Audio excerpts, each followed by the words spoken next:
What's happening, legends? Welcome back to the Becoming Reborn podcast. Now, today, Patrick, I have no idea what this podcast is actually going to be completely about. I know the headline, but Patrick, take it away. What are we talking about today? The topic is what your kids actually notice about you. So a lot of our listeners and viewers out there are parents. It's generally who we like to target in this podcast. And it's something, Travis, you and I, as dads of 3 kids each, often talk about is, in fact, it's a lot of our deep discussions around parenting and things that we're struggling with and things that we're trying to do and bouncing ideas off each other and the reasons why we do certain things for our kids and kind of asking, was I in the right here? Was I in the wrong here? And it's something that we hang our hat on as like one of the few things that we really want more than anything is to be a really good parent for our kids. Would that be fair to say? I think it's my number one. Yeah. Yeah, I think it always comes back to that for me. And we're both pretty driven in terms of professional life and career. Yeah. Yet It trumps all. Yeah, it does, doesn't it? Yeah. Yeah. It's good to kind of sit back and remember that sometimes, isn't it? Yeah. I actually hear that because someone was yelling out there. No, that's okay. Some kids It's good out to sit there. back and think about that sometimes. Yeah. Because when you said that, I was kind of like, yeah, I agree, but I've never actually thought of it. I've actually been thinking about it a lot in like the last few weeks. I don't know what it is. The kids are at that certain age. I got an 11-year-old, an 8-year-old, and a 3-year-old, and they're just changing so quickly. Like Scary, all of isn't them. Like my 11-year-old, like in the school holidays, I had plans like take him here, do this with him, but he just wanted to hang out with his mates. And you almost like you're the whole time until that happens, you're like, go hang out with your friends, go for bike rides, do this, do that. Then when it happens, I was like, this sucks. I literally didn't see Jet the whole school holidays. He was either at his mate's place or had a mate over. I remember reading somewhere where it was like, especially boys, up until the age of like 12, which is very close, Jet's 11, up until the age of like 12, like you're everything to them and all they want to do is hang out with you. And then once they hit like 11, 12, 13, like they don't want to hang out with you anymore and they want to hang out with their friends. Oh. It's really heartbreaking, right? Because then once that's gone, it's gone. Like at 15, he's not going to come back and want to hang out with you. No. Anyway, sorry about that, to get you a bit negative there. Now, what do you think, Travis, kids actually remember from their childhood? And I can kind of turn it specifically, like what are your fondest memories of your childhood? Yeah, but so I'll answer the first part of what I think my kids will remember. It's like, it's the feeling. It's like, I can kind of relate. You remember feelings and you remember moments.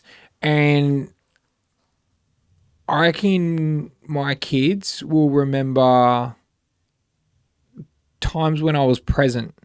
And because I think back to when I was younger, I remember specifically with my dad, like doing some sort of sport always together, like whether it be like playing front yard cricket together or going up and doing sprints together.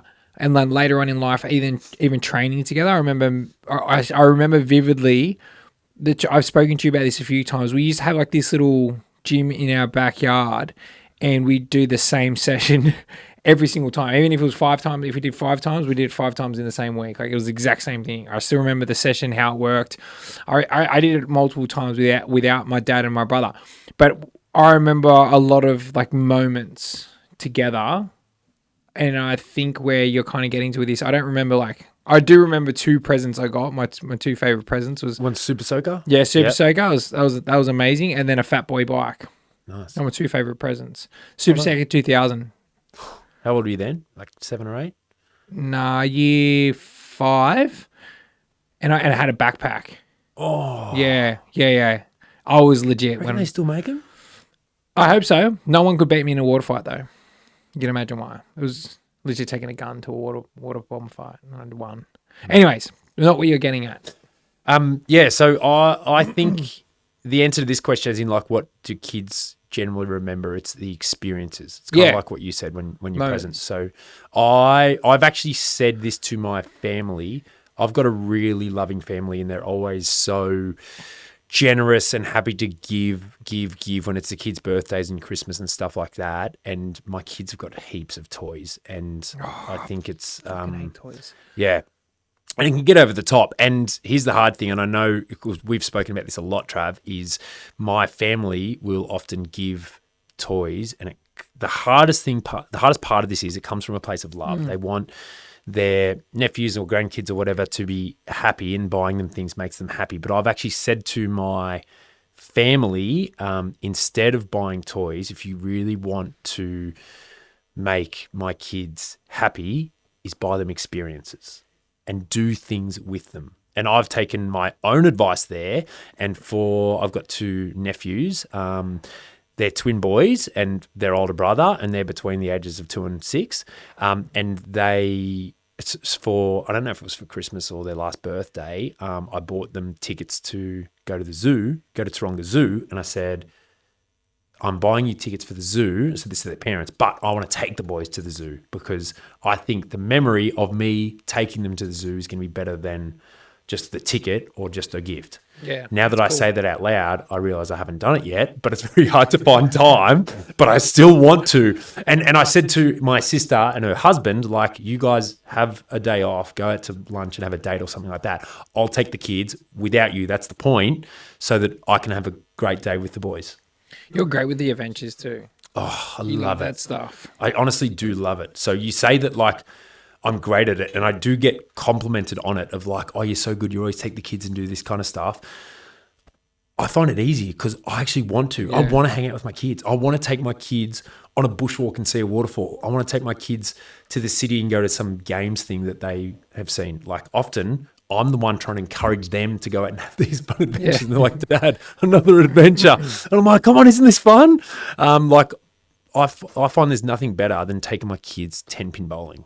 Yeah. And absolutely Burying burying them. them because they need to learn how to lose. Yeah, I'm with Anyway, you. sorry. We're getting distracted again. Yeah. Love that for us. So what are your thoughts, Trav, on like giving kids gifts or giving kids experiences? Oh, man, it's the most frustrating thing. My close family, their way of showing love is giving gifts. And literally every 3 to 6 months, I've got to put rubbish out the front of my house that could fill a garage of toys and absolute garbage because they've just bought them so much stuff. But in saying that, they give them heaps of time as well. Yeah, we're both very lucky Yeah. in how much our families spend time with our kids. Miami probably spends more time with Jasmine than all of us. Yeah. She yeah. always wants to go on Jay. I love that for her. But yeah, it's just definitely experiences because I was telling the boys last week, by the boys, I mean Farmer Nu and Brad Takarangi, that Miami's favorite holiday that she's ever been on, and told me the other day just randomly again after I spoke to these boys about it, is the Cook Islands. Now the Cook Islands, beautiful, beautiful place, but it is very humble. Like there's no 5-star Yes. hotels. You were saying how like the air conditioning in the room, like it was only one room or something and didn't really work that well, so you're just sweaty all the time. Just look, it's humble, right? Yep. Mommy doesn't give a shit. Like that is to this, and like she's a very spoiled kid. She's 3 years old and she's been to more countries than most kids have been in their whole life when they've been 15, 16 I think she's years been to old. more countries than me. No, you went to Europe. Oh yeah, good point. Love you. Love you so much. Love you. But yeah, she's very spoiled and she's adamant that is her favorite, like hands down. Every single time you bring up holidays, and it's the experience that you were talking about because there wasn't much to do there. She just got to hang out with us and the kids. Tell me, what was your favorite holiday as a kid? Question without notice. No, that was always down Wairo. How good. Always. Like it was. I only went. So it's a little caravan park on the south coast, Hawaii right? when I was 11. But I didn't really go anywhere else. I would have chose Wairo over Hawaii though. Yeah. Because you could go surf, you could play like not footy, but you could just go kick a ball, whatever, ride your bike, skateboard. That were the funnest time and just hang out. I used to cause so much trouble in that park too. Did. I was a little shit. I almost got us kicked out of that park about 6 or 7 times before I was 10. Yeah. I was annoying. Like the things I would do. Yeah, you've told me. Like throwing rocks at people's windows. Yeah, and like switching lights off, and they're like all the campers. I'd go and turn off their fridges off in the middle of the night. Oh, really? Why? Yeah. Why? Why would I? Why do that as a kid? Like I'm glad it's your favourite holiday because no one else in the caravan park. I actually sent a few people home. Like a few people left their holidays early. I remember it happening. It's Dennis the Menace shit. Proper. There was a. You're a dog. I am a dog. Not anymore. Do you know? Have you ever stayed at like a caravan or a cabin, caravan park? I've stayed at Warrow with you. When you were younger. Yeah. Did you ever have church groups come through there? No. Quick one. All right. So every morning, these guys would get up and just sing and walk around the whole place and sing hymns, whatever they are. Right. Good for them. So by the third morning, I had the shit. I'm like, this is so... Well, it's like early in the morning and it wasn't you're just... early. No. It wasn't that... Like, it was like 7 or 8. You just got the shits because people are singing and they're religious. Pretty much. Yeah. Like, I was a little shit. So me and my mates, maybe one other guy actually, just got like a bucket full of water bombs and eggs. Oh, Travis. Yeah. So what they would sing, and then like they get to a tighter point. It's like 300 where they can only go through this like tight point. So yeah, you found either side. Yeah, and but you found the brick, the rock walls, and yeah. Yeah, still remember where we were. We had a high point advantage too. Just started throwing at them like at all these people, and they were like adults, and I would have been under 10. What's wrong with me? Anyways, there's a lot. Yeah, I would always pick Warrow because. So what happened? Like you throw eggs and water bombs at them? They chased us. They didn't catch us though. Because you're pretty quick, yeah. Yeah, nothing. They went and complained to Robbie, the owner, and then he knew exactly who it was straight away, and I just would as soon as I did it, I get in trouble. I just walk down there straight away and just go say sorry to him. Wouldn't make anything, but he'd yell at me for about 2 or 3 minutes, and I'd be like, yeah, I deserve all this. And then I'd just go about it. That would be like I'd do one bad thing per holiday. That was the worst that I can remember. Okay, there was one kid that was always with me. He lit a caravan on fire. You're right. So he trumps me. So I'm not... What's he up to at the moment? Probably, you might have seen him at rehab a few years ago. No, I actually don't think so. He turned out to be quite a nerd. Really? Pretty sure he's doing like ultra running and stuff like that as well. Really? I'll find out after this. I'll reach out to him. Can't wait. My favourite holiday, it's... when I was young, we used to go to Foster in Caravan Park. Oh, Foster Tuncurry. Yeah. Whereabouts did you stay? It was the best. So there was Lani's Caravan Park and then Smuggler's Cove right next to it. And like we had friends that would go to both. And my mum was a bit more precious. She didn't want to camp like in a tent. So all my friends and their families would camp in a tent at Smuggler's. And then they were right next to each other and there was a fence. So we were literally like 100 metres away. But we'd get a cabin. I know the areas. We'd get a cabin in the other caravan park. And like this just shows like kind of what we're getting at here. As a kid, like I was filthy that we were in a cabin. All I wanted to do was camp in a tent with my mates. So like we had a cabin. Different kids. We had a cabin, right? And then there was like a grass patch and then the river. And me and my older brother would camp in a tent, even though there was bed for us, because all we wanted to do was go camping. We were different kids. Yeah.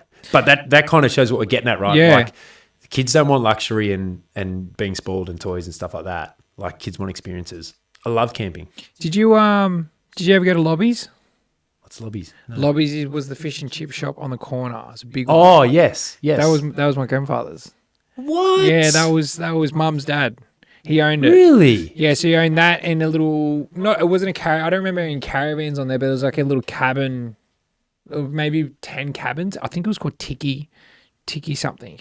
Like Uncle Tiki, actually. Wow. Yeah, and it was right near where you're staying. But yeah, Lobbies was my grandfather's. Wow, that's great. And going, like, it flagged, it triggered. I don't remember my grandfather ever... I called him Gung Gung, so let's call him Gung Gung. Let's be traditional here. Gung Gung, that's Chinese for grandpa. I don't remember ever getting any gifts from Gung Gung, but I remember every time I went up there, he would make me breakfast and we would go upstairs and he used to have his own little workshop and he would build me something. And I still remember he built me like, you know, those little drawers, those little... Yep. Like a chest of drawers. Yeah, like a little, like the really small ones. And he goes to me one day, what do you want me to build you? I'm like, a sword. And he figured out how to make me a sword. Wow. A timber sword, but yeah, he was cool. Gung Gung. That's awesome. Yeah, I forgot about that until you said Foster. I used to go to Foster like once a year. Wow. Yeah, Lobbies. Good on you, Lobby. All right, so on to slightly different topic. What I want to chat about now is the way that parents speak either to their kids or in front of their kids and how that rubs off on them. So one part I want to start with, because I'm quite strong on it, is that I'll never swear in front of my kids. And it's funny how many parents I know, and I'm related to some, that their kids will say a swear word and then they'll like come down hard on their kids. But they and swear it's themselves. like, where'd they hear that? Yeah. Like if they hear it from the parents, you can't expect a child to do what you say if it's not what you do. Yeah. Yeah, I agree with that. Yeah. It's a perfect example. And then that's one of your hard and fast rules. Yep. Actually, I was thinking about that the other day because there's a song that me and Mimi sing and it's got a swear word in it and she says it. And I'm like, I sing it too. So I just. That's a hard one. Yeah. But you're right. If you want them to do something, you have to do it yourself. Yeah. And it's very important, the language. I thought this is where you're going, the language that you use to your kids as well. I'm coming back to that because I think that's where we're on the same point there. Yeah. But the hard thing there is too, I've had my kids call me out when I have sworn in front of them in different contexts. And I've kind of sat back and gone, yeah, fair point. I have a rule. I think I've talked to you about this, maybe on the podcast, but I think I've talked about it in general. I have a rule with Ace and Jet that when we speak to each other, we can speak however we want. Yeah. But it's only if it's just us. It's just the boys. It's us around. So swearing is okay in front of me is what I'm saying.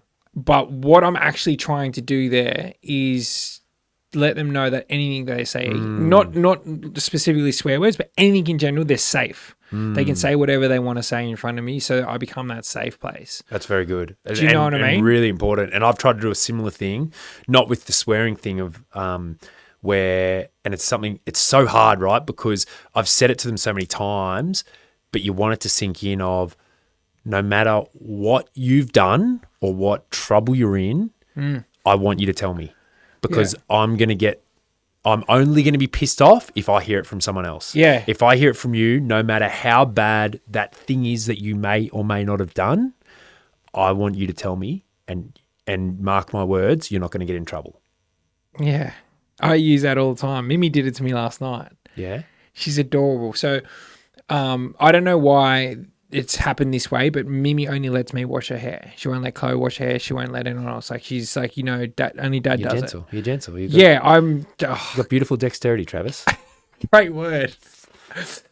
I think, yeah, it is. I'm soft. Chloe's rough. Yeah, Let's be honest. and I'm softer. I'm so. Chloe's more like, all right, got to get this done quick. Let's go. Yeah, my dad used to always baby my sister Carly. Yep. And I used to always get the shits with it. And now you're doing I it. can see me do the exact same thing. And now I can relate more to my dad than ever.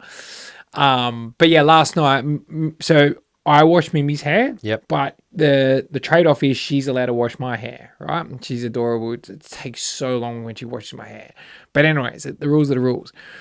So last night we got a double shower. She's having her shower, and I'm like, I just want to get this done. So I was like, quickly wash my hair, did it, and she's like, Daddy, I got to wash your hair. I'm like, no, I've already done it. She's no, you didn't, because I was that fast. No, you didn't. I'm like, yes, I did. She goes, tell the truth. Like, full point of tell the truth. I said, Mimi, I'll always tell you the truth. And she said, you don't lie. I said, Mimi, I'll never lie to you. She goes, promise? I said, promise. And then I go, smell my hair. And she smelled my hair. And she goes, you told the truth. How good's that? She's so funny. But that is the kind of conversation that I would have had with her before. Yeah. Almost identical in the way that it went. Because I want to set these boundaries early with the kids so that when they get to like 16, 17, 18 and they might be in compromising situations that they're never too afraid to call me or tell me. Yeah. It's funny, Danny and I have had this conversation because there's times when one of the kids will tell Danny that they've done something and she just bang goes off and I've got to calm her down and say, no, I'm kind of letting that happen. And then Danny and I have had the conversation around, she's like, no, like you've got to go and punish them if they've done something wrong. And I'm like, I don't think it's necessarily a bad thing if you've got one of each as a parent, because I always want to be the one that they can trust and tell no matter what. And I don't care if it doesn't necessarily have to be me, but as long as there's someone. And when I was growing up, my younger brother Tommy was 9 years younger than me. And it was a really good kind of gap because if Tommy was ever in trouble and it happened when he was at a party once and he was like 16 and his mates, he had mates that were doing drugs and he felt really uncomfortable. And he called me and I came and picked him up and he told me the story. And I think he might have even said like, don't tell mum and dad. And I was like, sweet. And I said, no matter what, like if you're ever in trouble, if you're ever uncomfortable or something like that, call me. Mum and dad don't have to hear about it, but just so you're always safe. And I loved that because I was that much older than him. I was a bit of a gap between the parents. And you can sweep some stuff under the carpet, but you just know they're always safe, right? Yeah. And I want to be like that with my own kids. And I realized that it might not happen because you're still the dad, but I don't know, they're pretty close with their cousins who are about 6-7 years older than them. Hopefully that might help. Yeah. It'll be interesting to see where that all lands, like when you're older, because like I still, even though my dad was hard on me, he'd be the first person I'd call. I'd call if I was in trouble. You're a different cat though. You were always very own your shit. Like honesty was one of your biggest things, like even as a kid. And Dad. you did a lot of, like you were just talking about the caravan park, you did a lot of stuff that was wrong and you were an absolute shit, but you always owned your shit. And even there was times when you'd get in trouble, you'd always own what you did, never rat anyone out. Like those, look, there was a lot of morals that you didn't have at a young age, but those morals you did. So that's why I mean, your personal example probably isn't a good one because you were pretty different as a kid. Yeah, but just kind of thinking with my dad as well, why I always felt I could tell my dad the truth is because he was always very, what's the word I'm looking for here? Not reliable. If I told him the truth, I knew that he was going to respect it. Yep. Whether it was good or bad. It's like an old-fashioned moral. So when I would tell him, even if I was in trouble, he'd appreciate and respect it. I'd still get punished. But we had this agreement of you always tell dad the truth. And I always would be loyal to that and be like, yep, I know that if I've done something wrong, I've been caught, I tell dad. Yep. Would I tell him everything before I got caught? Probably not. But if I got caught, all right, sweet. I'd say sorry. I say whatever I did wrong, and I'll be completely. I know my shit. But that was because of that relationship that he always said to me, "You always have to tell me the truth. You might not. You'll still get in trouble, but you won't get in as much trouble." And he always did that as well. He stuck to that. Yep. Yeah, that's big. That's big. Now we keep going down some tangents, but where I wanted to take this was when you are disciplining your kids, often it can end up turning into a yelling match and a slanging match. And I've got a big opinion on it around if a parent loses their cool at their kid and they're yelling, I always look at the parent as at fault. Even if the kid has not listened or done this or done that, my opinion is, and I try and hold myself to it too, I don't always do this, but I always try and hold myself to it, is that I should be able to have enough self-control and discipline to not lose my cool, regardless of what the kids have done. Yes, your kids can constantly ignore you or do the same wrong thing 6-7 times, but it's on you if you lose it. And if the volume of a parent's yelling goes through the roof, yeah, the kid's probably done something to cause that, but the parent should still have enough self-control. I agree. And great in theory. I know it's how hard it is in practice. Kind of going back to what you said before, and I've heard, and I full transparency, I've spoken poorly in front of the kids and then heard them argue, not with me, but with either Chloe or with one of the other siblings, and I'm like, that's me. That's because of how I've spoken in the past. Now, what I do, because I'm far from perfect and I am an emotional person. So in the past, when I've got upset and I've said things and I'm like, don't like how I delivered that, I always have that conversation with one of my kids. Yeah, you're very good at that. And I've had it multiple times. And you apologise to your kids. Yeah. You showed the vulnerability. Daddy was in the wrong there. So I shouldn't have spoken to you that way. Yeah, that's good. It happens a lot with Ace because me and him, we spend a lot of time together. But one happened with me and Jet not that long ago, right? So I was calling him for something. I can't remember what exactly I was calling him for. I was messaging him, calling him, and he wasn't answering. And I'm like, why isn't he right back to my messages? And it got to that night, and I can't remember what it was, but he did something wrong, and that's why I was trying to call him. And I got him on the phone, and I was really stern with him. And with Jet, like, even if I slightly sound like I'm disappointing him, it really upsets him. Yeah. So I was really stern. I'm like, Jet, that is not on. You have to answer your phone. If I'm calling you, what if something's going on? Blah blah blah blah. And he's like, sorry, Dad, I'm so sorry. I didn't see your messages. I didn't see your phone call. I said, you didn't write back to me once. You didn't call me back once. Blah blah. He's like, oh, I'm so sorry, Dad. So I hang up the phone, and then I go to my messages to see why he hasn't messaged me, and I showed Chloe, and she's like, they're not read. That's not his number. Oh. So I was calling his watch. So he used to have a watch and number. they're 2 separate SIM cards. And I had Jet Danger, and I was calling the wrong one. Oh. Poor little Jetty. But I called him back. He was legit. Yeah, and it was legit. I called him straight back, and I said, Jet, I've been calling the wrong number. I'm so sorry. He goes, that's okay, Dad. Oh, God. He's such a gorgeous He goes, kid. that's okay, Dad. Thank you so much for apologizing. Oh, did he? Yeah, straight away. Oh, that's awesome. And I'm like, I'm sorry, bro. If I'm ever in the wrong, I'm always going to admit I'm in the wrong in this one. I go, I should have checked the number. It's on me. I'm sorry, bro. I won't get it wrong on the next one. It's definitely something that I've learned from you. What's up? I pride myself on it now, but I've traditionally found it hard admitting when I'm wrong, and especially in front of the kids. Of course, very rare that I'm wrong, isn't it, Travis? But in all seriousness, you're right too often. No, but in all seriousness, because of that, and because you're like an authority figure, like I have in the past struggled with, like, it's a bit like you want your kids to see you as infallible and, like, not perfect, but someone that always knows what the difference between right and wrong. Yeah. And a parent admitting that they're wrong and having to apologize for something can be like a chink in the armor. I got a theory with this. Yeah, but how many times that you've told me something's happened with your kids, and then straight away you pull them aside and you go, look, I apologize. I was in the wrong there. I should have done this and I didn't. Made me sit back and go, that is way more powerful and more important in my mind for a kid to see that in their parent than a kid to see their parent as perfect. So thank you for teaching me that lesson. Not a problem. And I want to hear your theory on this. Well, it's got to do with both our dads. Our dads would have been the exact same of what you're trying to and be. that's what I'm emulating. how I was raised, yeah. And my dad was the exact same. But I remember thinking, I wish my dad used his words a little bit better. Because Dad would show me his actions, which again, love Actions that. leave loud. Heaps louder. But there was times where I was like, I needed confirmation with your words.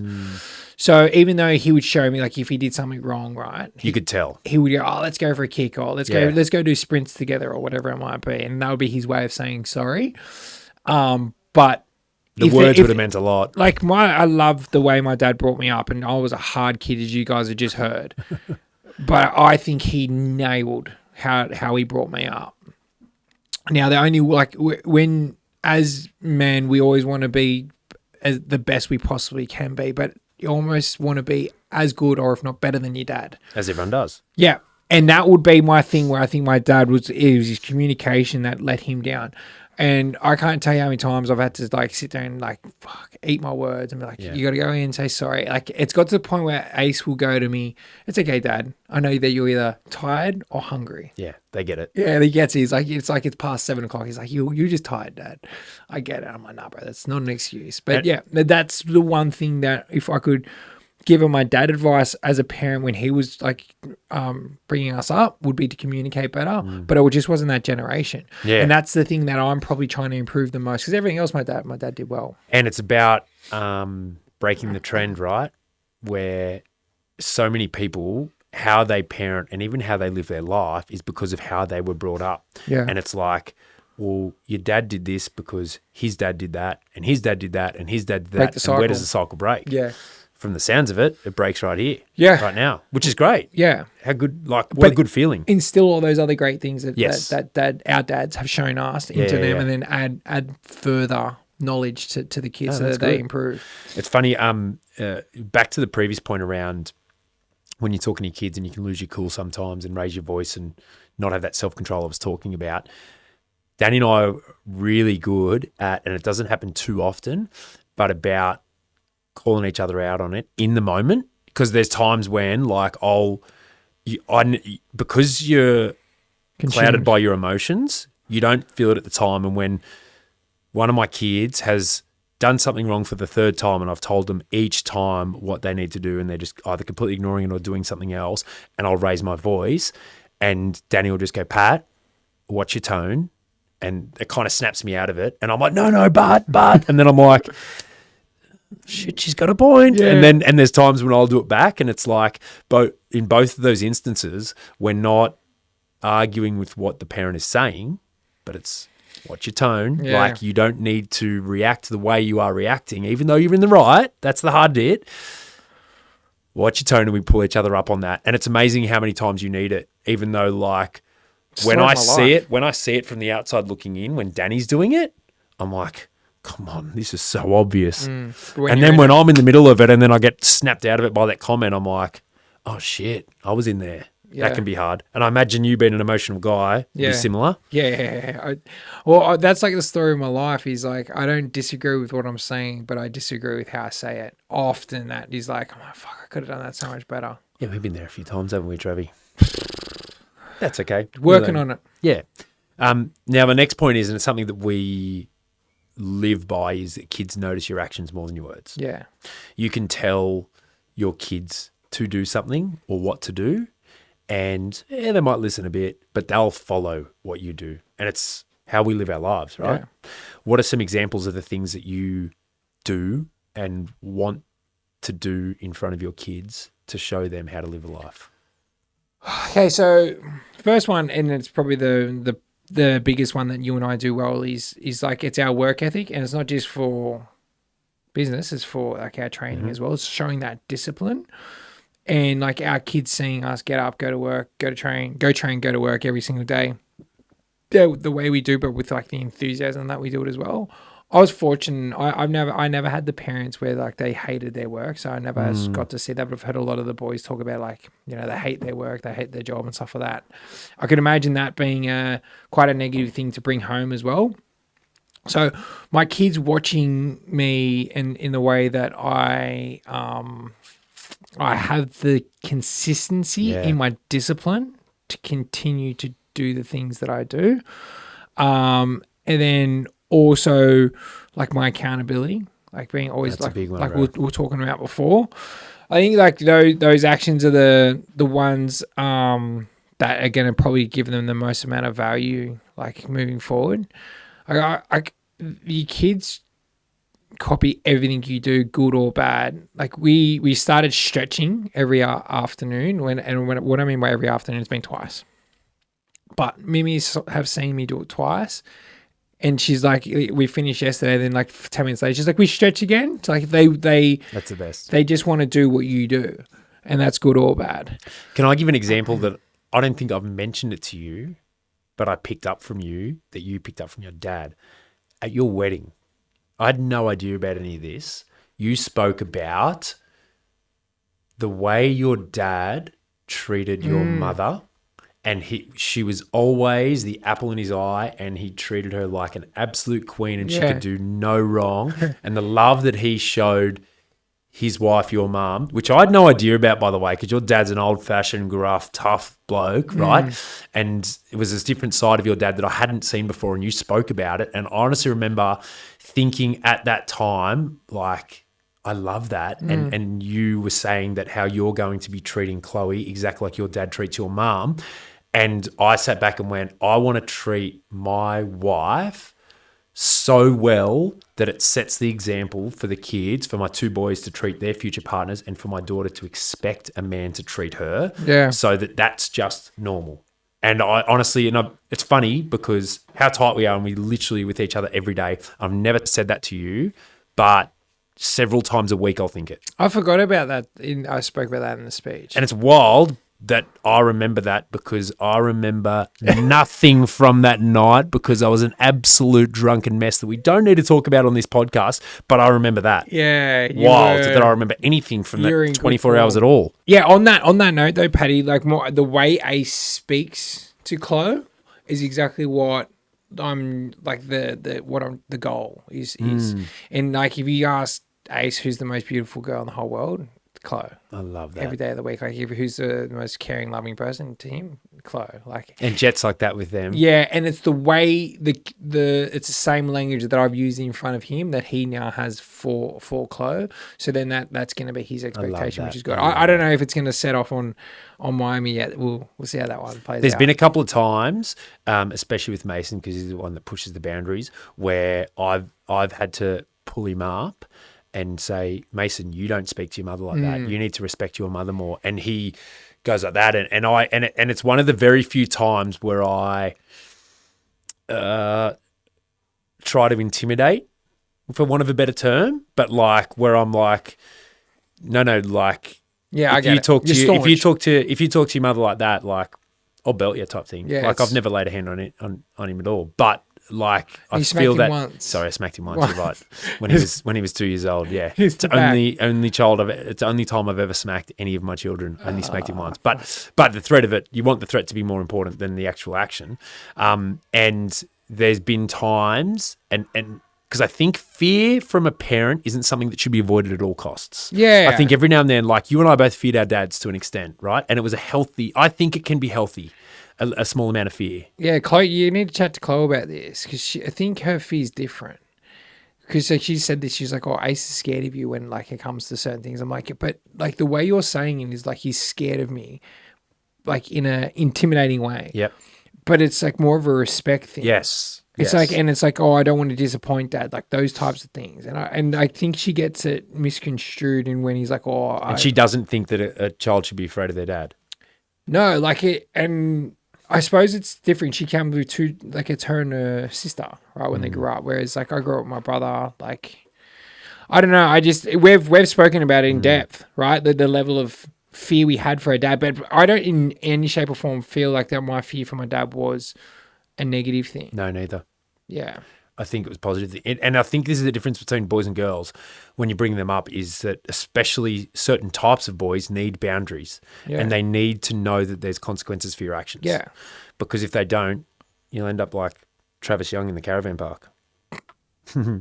Now, a line that I heard, this is something I know we've been going pretty long for this podcast, but this is a line that I heard and I do definitely want to speak about is that I'm going to read it out because I wrote it down. When a kid grows up, their inner voice is what they heard before the age of 10 from their parents' mouths. Oh.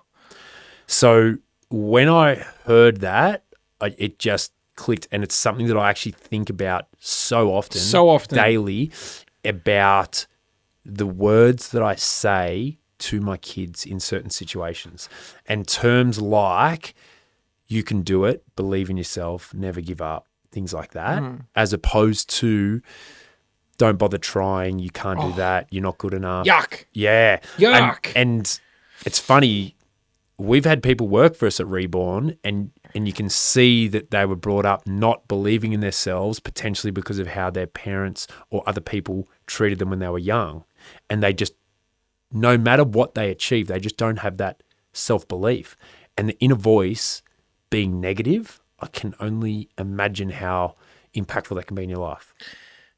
I think about this way too often of like the words that I use, like to Jet, to Ace, to Miami. Like I've told all my kids since the day that they were born, they can achieve. This is strange that we're having this conversation, Pat, because I vividly remember thinking this weirdly to myself as I walked up the stairs to go into the cold pool this morning. Exactly what I'm about to say, I was thinking about this morning. Wow. And I was thinking about like the words that I use for them is obviously going to be like the inner voice of what they carry on throughout their whole life. But I was thinking about how I tell my kids every day that they can achieve anything that they want to achieve as long as they want to put the effort and the time into it. Anything you want to achieve, I don't care what it is, you can achieve it if you are willing to put the effort and the time into it. And if you want to do it, I'll back you. Oh my God, I'll back you. But the language that I use with my kids, and I know this is a double-edged sword, right? Because it also breeds ego. I tell them my kids are amazing. I tell them they can do this. Whatever they want to achieve, they can do. Like you go out there and you back yourself. You have the ability. You built different. All these things. And I understand I'm feeding the ego. But I'd rather my kids have that belief in themselves that they can achieve whatever they want to achieve, opposed to thinking, oh, should I? Could I? Do you think I can? Yeah. Fuck that. So many more kids these days are just paralyzed by a lack of confidence than torn down by ego. And ego has a funny way, you know, better than anyone, Travis, of like humbling you and pulling you back. It's like the world pulls egos back, but the world doesn't build confidences up, does it? I've spoke to Ace about it. That like Jet doesn't have an ego. Miami's definitely gonna have an ego. Ace has an ego already. And I've spoken to him about it. I said, like, brother, I'm just warning you every now and then, your ego is going to get in the way and it's going to humble you. And he's like, I have no idea what you're talking about right now, Dad. I'm like, don't worry, bro. You will. Yeah, you'll figure it out. Dad has. And I hope you don't have to learn as harsh lessons as I have along my lifetime, but I promise you will. But your ego is also going to take you very far. So we're coming back from his rugby tournament on Wednesday. And Ace was good. Wasn't great. He wasn't the best. He was solid. He was good. He was very good for his age and doing what he did, not knowing it's the first time he's ever played rugby. But there was kids that were better. He got in the car and we were driving away. We were driving to footy training, sorry. So we're driving down to footy training. I'm like, oh, how do you think you went? And he's like, yeah, I think I was the best player out there. In my head, I'm sitting there going, you probably weren't. You weren't far off it, but you weren't. And I go, why do you think that? And then he listed all the things that he did right. I said, Matt, what did you do wrong? And he listed all those things you did wrong, and they were bang on. I'm like, good. I go, look, I don't think that you were the best player out there. You weren't far off it, but I love that you think that. Left it at that. But he was like, he challenged me. He's like, why didn't you think I was the best? I said, there were kids like Rain Stanley. Yep. He's in year 5. Ace is in year 3. The kid looked like he was a man playing against, like he could just score at any time. I go, you can do that. I go, it's not because you don't have the ability. Yeah. You're just not 3 times the size.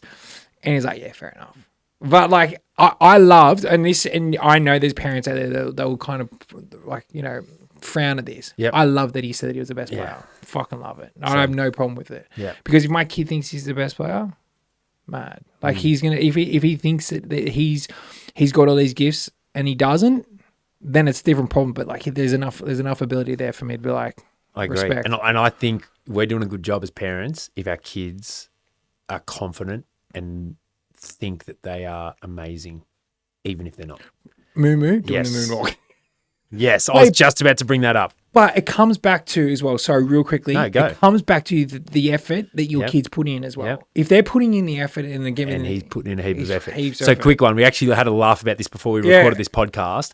Last night at the dinner table, my kids were doing some Michael Jackson moves because obviously the Jackson movie's out. They haven't seen it, by the way, but it just must be the thing that's going around. And Mason said that he did the moonwalk. That he can do the moonwalk. And I said, really, Mace? And he goes, yeah. He goes, like, I'm heaps good at it. I'm pretty much like Michael Jackson. And I got the camera out because I knew my son's coordination levels, my 8-year-old son.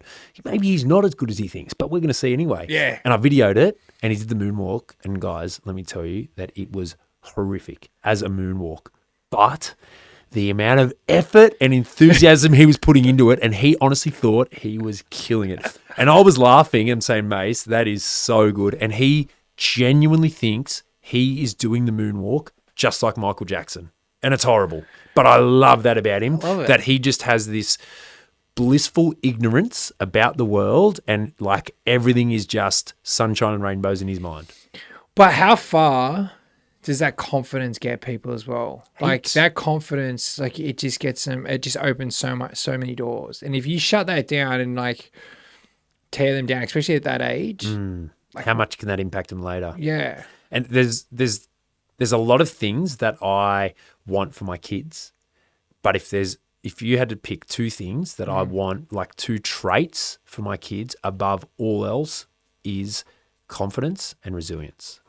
Really good. If my kids are confident and, you know, have that kind of self-respect about themselves and they're not self-conscious, and if they are resilient in that they can get knocked down and get back up, I honestly could not care less about anything else apart from those 2 things. Yeah, that's a good point. Really good point. All right, I've got one final message, and I wrote this down because as I was just typing up some notes this morning, I wrote this and I went, All right, I'm pretty happy with how that came out. So I want to read it. Apologize for reading off my phone. Final message is your kids probably won't remember your business turnover, your body fat percentage, or how busy you were. But they will remember how you made them feel, how you treated people, how you handled adversity, and what normal life looked like in your household. Keep that in mind. I was doing some deep reflection when you were saying that, Paddy. You're right. They're all the things that I remember of my parents. Well done. I slowed down when I said it, you know. I love that. Pause- if you pause could for drop the effect. mic, you could. No, I don't want to drop it. Neil No. will get angry at me. We don't want that. I understand. We love you I'll so drop my much. phone. I'll drop my phone, which is. Yeah. That's us. Peace.